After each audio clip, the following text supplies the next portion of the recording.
السلام عليكم، كي دايرين؟ كنتمنى اموركم تكون على خير. الفيديو اليوم ما شاء الله يكون على واحد الغريبه هي معروفه ومتداوله في المغرب، وما كنظن شي حد عزيز ما عزيزاش عليه. هي غريبه ديال سميده بالكوك. هاد الوصفه صراحه كديرها الوالده ديالي من زمان، وهي وصفه سهله كنطبقوها. عندنا 6 البيضات، زلافه زيت، صراحه ما كنعمرهاش، تقريبا هنايا واحد 200 غرام ديال سنيده، زلافه سنيده، زلافه زيت، زلافه ديال الكوك، حتى هنا تقريبا واحد الرابعه. هذا السكر كلاصي ولكن سبيسيال، ماشي سكر كلاصي العادي اللي غنفندو فيه الحلوى في الاخر.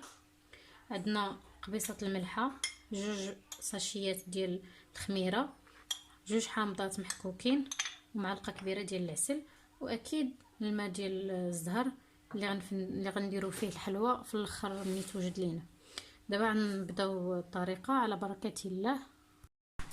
هنا عندنا 6 البيضات كي قلنا.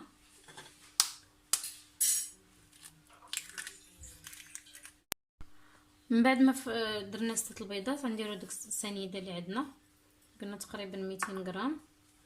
غنديروا الزيت، لو زيست، شويه حامض، تقريبا 2 حامضات هنا عندنا، قبيصه ديال الملحه، معلقه ديال العسل كبيره. اللي ما عندوش العسل ممكن يستغنى عليه، ماشي اشكال. صافي هنا وكنبداو نخلطوا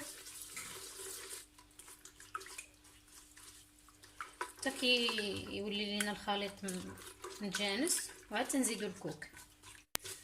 هنا غنزيدوا عندنا داك الزلافه ديال الكوك، ثاني نخلطوا مزيان، وعاد نبداو نزيدوا في السميده. دابا من بعد ما درنا الكوك هنا نبداو نديروا السميده قلنا عندنا كيلو، نقدروا نحتاجوا شي حاجه اكثر، نقدروا نحتاجوا اقل على حسب. كاين السميده اللي كتشرب، كاين السميده اللي لا، وعلى حسب البيض عاوتاني. كاين شي بيض كيكون كبير، شي بيض كيكون صغير. نبقاو تنكملوا السميده اللي عندنا، ولكن قبل ما نكملوا السميده نديروا خميره. قلنا 2 ساشيات ديال الخميره هنا. صافي هنايا سالينا تقريبا، ولكن لا لاحظتوا انني ما كنعجنهاش بحال هكا، يعني بحال هكا ندور هكا بايديا.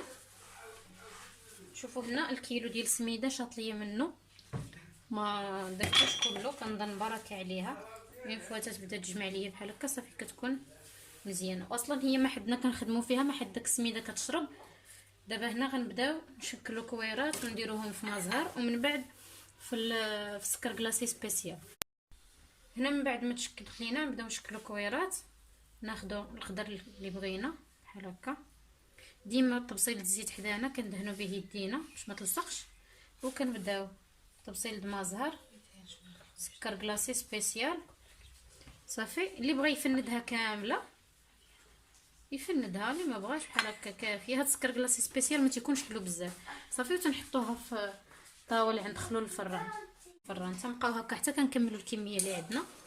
ومن بعد بالنسبه للناس اللي كيطيبوها في الفران الزنقه ما كيحتاجوش معها شي تماره، هو كتفقع مزيان.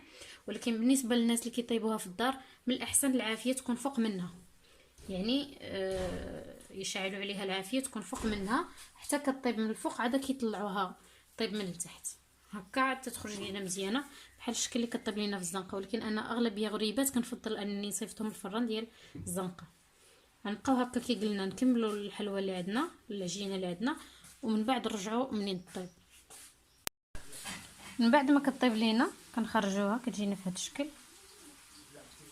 بالنسبه للحلوه اللي قلت لكم انت نديروها في المزهر عاد نديروها في السكر كلاصي، كتجينا على هذا الشكل بحال السكر كيتحجر. يبغى يديرها بهذه الطريقه، يبغى يديرها بهذه الطريقه بلا ما يدير المزهر. نيشان كنفندوها في سكر ثقيل سبيسيال، كتجي بحال هكا مفقعه، كتجي زوينه هكا. كنكون وصلنا لاخر الفيديو. كنتمنى هذه الطريقه تعجبكم وتطبقوها. ما تنساونيوش بلي لايك وتابوناو معايا، وشكرا بزاف. الى فيديو اخر ان شاء الله.